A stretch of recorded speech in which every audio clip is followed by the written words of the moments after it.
بسم اللہ الرحمن الرحیم۔ السلام علیکم ناظرین، آپ دیکھ رہے ہیں یوٹیوب چینل دو باتیں اور میں ہوں آپ کا میزبان محمود ناصر۔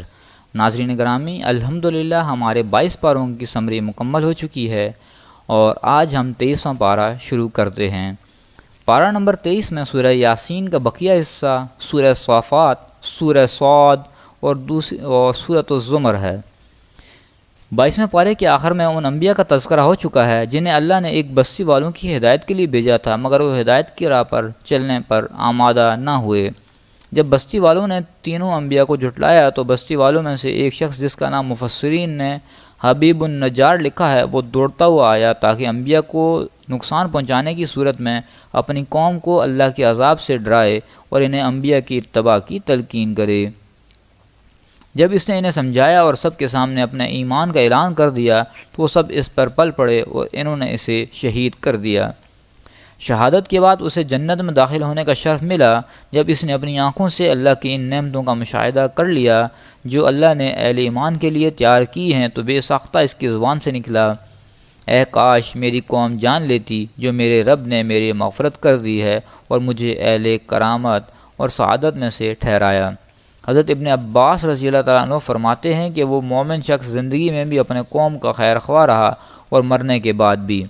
اس کے بعد اللہ تعالیٰ بندوں پر افسوس کا اظہار فرماتے ہیں کہ ان کے پاس جو بھی رسول آتا ہے اس کا مذاق اڑاتے ہیں۔ اس صورت میں آگے وجود باری تعالیٰ، توحید اور قدرت کے 3 دلائل ذکر کیے گئے ہیں۔ نمبر 1، مردہ زمین سے جسے بارش سے زندہ کر دیا جاتا ہے۔ نمبر 2، دن اور رات اور سورج اور چاند۔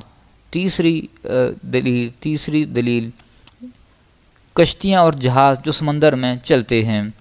ان دلائل کے ضمن میں سورہ یاسین ایک ایسی حقیقت کا اعلان کرتی ہے جس سے نزول قرآن کے زمانے کے بڑے بڑے اہل علم بھی ناواقف تھے۔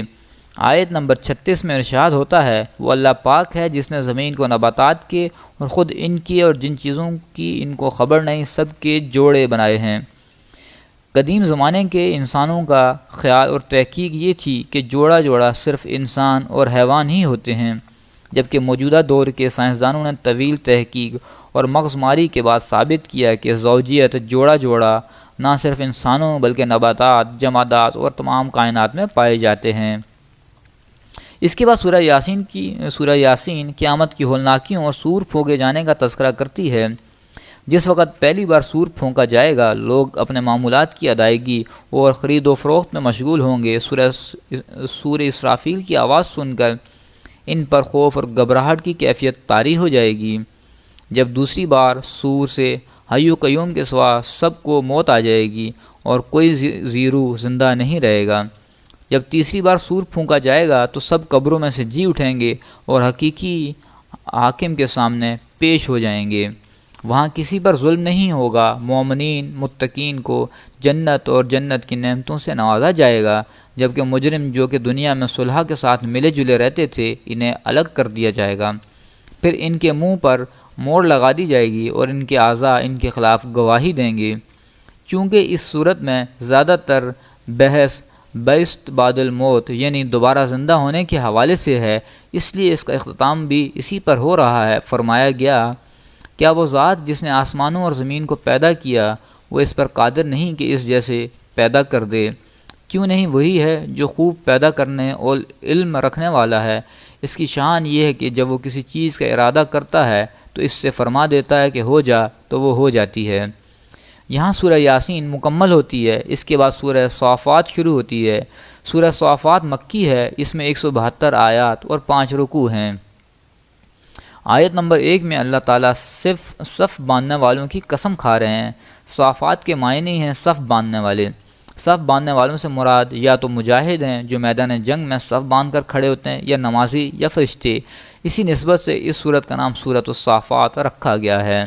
سورت کی ابتدا ہوتی ہے ان ملائکہ کے ذکر سے جو عبادت اور تسبیح و تمہید میں مصروف رہتے ہیں۔ اس کے بعد جنات کے بارے میں بتایا گیا کہ جب وہ چوری چھپے ملا اعلیٰ کی خبریں سننے کی کوشش کرتے ہیں تو شہاب ثاقب ان کا تعاقب کرتے ہیں اور انہیں مار بھگاتے ہیں۔ سورہ صافات بعث اور حساب و جزا کے مسئلے سے بحث کرتی ہے اور بتاتی ہے کہ بعث بعد الموت کے بارے میں مشرکین کا موقف بڑا عجیب ہے۔ وہ اس عقیدے کا مذاق اڑاتے ہیں۔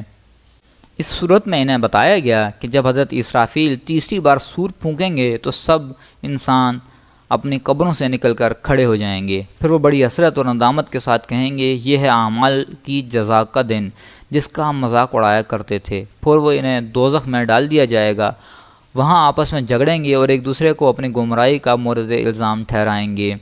دوزخیوں کے باہمی لعن و طعن کے علاوہ یہ صورت جنتیوں کا آپس میں مکالمہ بھی ہم کو سناتی ہے۔ ان میں سے ایک کہے گا کہ میرا ایک ہم نشین ہوا کرتا تھا جو مجھ سے کہا کرتا تھا کہ بڑی عجیب بات ہے کہ تم آخرت کی زندگی پر ایمان رکھتے ہو، بھلا یہ کیسے ممکن ہے کہ جب ہم مر کر مٹی اور ہڈیاں ہو جائیں تو ہمیں دوبارہ زندہ کر دیا جائے؟ پھر وہ اپنے ساتھیوں سے پوچھے گا، کیا تم اسے دیکھنا چاہتے ہو؟ اتنے میں وہ خود جھانک کر دیکھے گا تو اپنے اس عقل پرست اور منکر آخرت دوست کو دوزخ کے وسط میں جلتا ہوا دیکھے گا، تو اس سے کہے گا، اللہ کی قسم تو مجھے ہلاک کر چکا تھا، اور اگر میری پروردگار کی مہربانی نہ ہوتی تو میں بھی ان میں سے ہوتا جو عذاب میں حاضر کیے گئے ہیں۔ اس کے بعد یہ صورت بعض انبیاء کرام علیہ السلام کے قصص سے بحث کرتی ہے۔ اس میں سے پہلا قصہ شیخ الانبیاء حضرت نوح علیہ السلام کا ہے، جن کی قوم نے انہیں جھٹلایا تو جھٹلانے والوں کو غرق کر دیا گیا۔ دوسرا قصہ حضرت ابراہیم خلیل اللہ علیہ السلام کا ہے کہ 2 مرحلوں میں بیان ہوا۔ پہلے مرحلے میں ان کی دعوت توحید کا بیان ہے کہ انہوں نے اپنے والد و اپنی قوم کو کیسے ایمان کی دعوت دی، کیسے ان کے سالانہ جشن میں شرکت سے معذوری ظاہر کی، کیسے ان کے بتوں کو توڑا، مشرکوں نے انہیں زندہ جلا ڈالنے کے لیے کیا کیا تدابیر اختیار کی، اور کیسے اللہ تعالیٰ نے انہیں بچا لیا۔ دوسرے مرحلے میں ذبح و فدا والا مشہور واقعہ بیان ہوا ہے کہ یہ واقعہ صرف سورہ صافات ہی میں مذکور ہے، باوجود یہ کہ قرآن کریم میں متعدد مقامات پر حضرت ابراہیم خلیل اللہ کا ذکر آیا ہے، لیکن یہ واقعہ صافات کے علاوہ کسی دوسری صورت میں مذکور نہیں ہے۔ یوں تو حضرت ابراہیم علیہ السلام کی پوری زندگی اللہ کی رضا کی خاطر ابتلاؤں اور آزمائشوں میں گزری ہے، لیکن یہ ابتلا ان سب ابتلاؤں سے زیادہ زہرا اور گداز اور جاں گسل تھی۔ آپ کو خواب میں بیٹے کو ذبح کرنے کا حکم دیا گیا، آپ تسلیم و رضا کا پیکر بن کر فوراً تیار ہو گئے۔ بیٹے کو خواب سنایا تو وہ بھی پیکر تسلیم تھا۔ آپ بیٹے کو پیشانی کے بل پچھاڑ کر ذبح کرنے لگے تو فوراً اللہ کی طرف سے وحی آئی، اے ابراہیم تم نے ہمارا خواب سچ کر دکھایا، بے شک یہ بہت سخت اور کٹھن آزمائش تھی۔ اب لڑکے کو چھوڑو اور تمہارے پاس یہ جو مینڈھا کھڑا ہے اس کو بیٹے کے بدلے میں ذبح کر دو، ہم نیکوکاروں کو اسی طرح نوازتے ہیں۔ تیسرا واقعہ حضرت موسیٰ اور حضرت ہارون علیہ السلام کا ہے۔ چوتھا قصہ حضرت الیاس علیہ السلام کا ہے، جنہیں شام میں ایک ایسی قوم کی طرف نبی بنا کر بھیجا گیا تھا جو بعل نامی بت کی عبادت کرتی تھی۔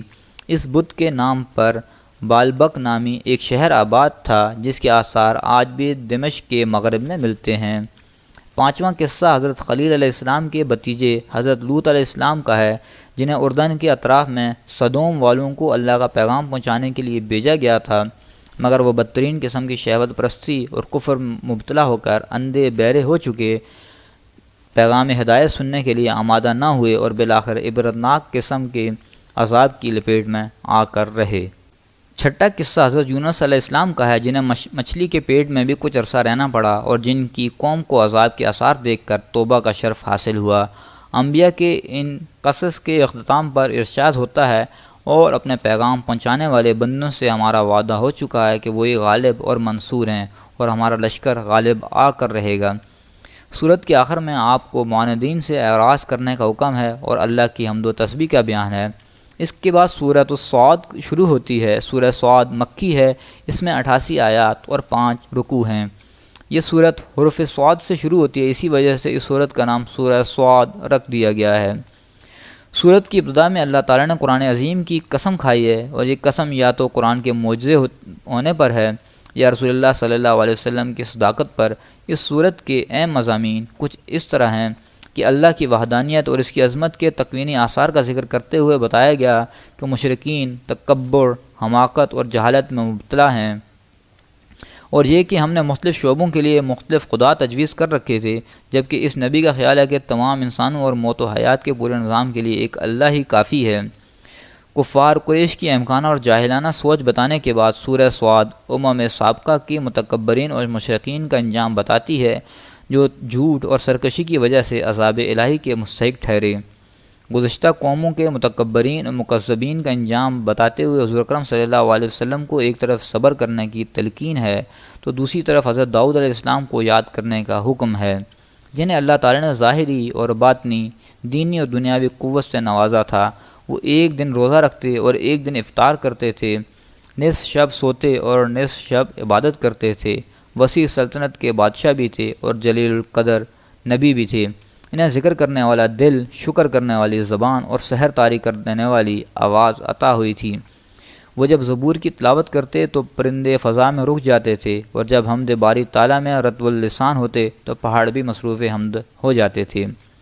حضرت داؤد علیہ السلام کے ساتھ ان کے بیٹے حضرت سلیمان علیہ السلام کا ذکر خیر کیا گیا کہ ان کی سلطنت و وسائل اور اسباب کے اعتبار سے اپنے والد کی سلطنت سے بھی زیادہ شان و شوکت کی حامل تھی۔ ان کے لیے ہوا اور جنات مسخر کر دیے گئے تھے۔ سورہ صاد میں تیسرا قصہ حضرت ایوب علیہ السلام کا بیان ہوا ہے۔ وہ حضرت یعقوب علیہ السلام کی نسل سے تھے۔ ان کے پاس ثروت و غنا کی بہتات تھی، باغات اور حویلیاں تھیں، زرعی زمینیں اور جانور تھے، نوکر چاکر اور کئی بیٹے تھے۔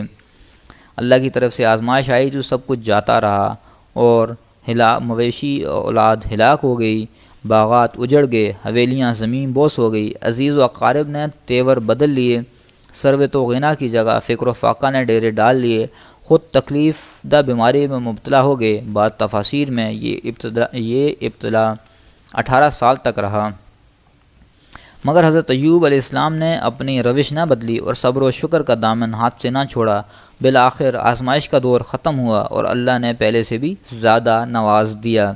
حضرت ایوب علیہ السلام کے علاوہ سورہ صاد حضرت ابراہیم، حضرت اسحاق، حضرت یعقوب، حضرت اسماعیل اور حضرت ذوالقفل علیہ السلام کے اجمالی ذکر اور اللہ تعالیٰ کی طرف سے ان سب کی تعریف بیان کرتی ہے۔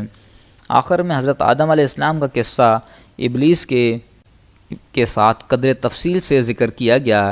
سورت کے اختتام پر اللہ نے اپنے نبی کو حکم دیا کہ آپ اپنی دعوت کی حقیقت اور مقصد بیان فرما دیں۔ اے پیغمبر، کہہ دو کہ میں تم سے اس کا صلہ نہیں مانگتا اور نہ میں بناوٹ کرنے والوں میں سے ہوں۔ یہ قرآن تو اہل عالم کے لیے نصیحت ہے اور تم کو اس کا حال ایک وقت کے بعد معلوم ہو جائے گا۔ اس کے بعد سورہ زمر شروع ہوتی ہے۔ سورہ زمر مکی ہے اور اس میں 75 آیات اور 8 رکوع ہیں۔ آیت نمبر 71 میں ہے الی جہنم زمرا، اور آیت نمبر 73 میں الی الجنت زمرا، یعنی گروہ در گروہ۔ اسی لفظ کی نسبت سے سورت کا نام زمر ہے۔ اس سورت کا اصل موضوع اور محور عقیدہ توحید ہے، کیونکہ اللہ کی وحدانیت کا اعتقادی اصل ایمان ہے۔ اس سورت کی ابتدا خاتم الانبیاء صلی اللہ علیہ وسلم کی عظیم معجزہ قرآن کریم کے تذکرے سے ہوتی ہے۔ بتایا گیا ہے کہ یہ کتاب اس اللہ کی طرف سے نازل ہوئی ہے جو غالب اور حکمت والا ہے۔ پھر رسول اللہ صلی اللہ علیہ وسلم کے واسطے سے گویا تمام مسلمانوں کو حکم دیا گیا ہے کہ عبادت کو اللہ کے لیے خاص رکھیں اور اس میں ریا وغیرہ کی ملاوٹ ہرگز نہ ہونے دیں۔ اگلی آیات میں انداز بدل بدل کر رب العالمین کی وحدانیت پر تکوینی دلائل اور براہین قائم کیے گئے ہیں اور شرک کے پرزور تردید کی گئی ہے۔ یہاں ایک قابل غور نقطہ یہ ہے کہ شکم مادر میں انسان کی تخلیق کا ذکر کرتے ہوئے فرمایا گیا ہے کہ اللہ تمہیں ماں کے پیٹ میں 3 تاریکیوں میں پیدا فرماتا ہے۔ یہ قرآن کا اعجاز علمی ہے کہ وہ ایک ایسی طبی حقیقت کا صدیوں پہلے اعلان کر چکا ہے جس حقیقت کا حکماں اور ڈاکٹروں کو 20ویں صدی میں علم ہوا۔ توحید کا اثبات اور شرک کی نفی کرتے ہوئے اللہ تعالیٰ نے موحد اور مشرک کی مثال بیان کی ہے۔ مشرک کی مثال اس غلام جیسی ہے جس میں کئی شریک ہوں اور مزاج کے اعتبار سے بھی وہ تمام شرکاء ایک دوسرے سے بالکل مختلف ہوں، اور موحد کی مثال اس غلام جیسی ہے جس کا مالک ایک ہو، اس کے اخلاق بھی اچھے ہوں، وہ اپنے غلام کے جذبات کا بھی لحاظ رکھتا ہو۔ یقیناً یہ غلام اخلاص کے ساتھ اس کی خدمت کرے گا اور اسے اپنے مالک سے بھلائی اور احسان ہی کی امید رہے گی۔ پھر جب مالک رب العالمین ہو اور اس بندہ اسی کا ہو کر رہ جائے تو اس کے قلبی سکون اور رافت پر یقیناً بادشاہی قربان کی جا سکتی ہے۔ یہاں ہمارے پارہ نمبر 23 کی شارٹ سمری مکمل ہوتی ہے۔ انشاءاللہ کل پارہ نمبر 24 کی سمری کے ساتھ حاضر ہوتے ہیں۔ اس وقت تک اپنا خیال رکھیے گا۔ اللہ حافظ۔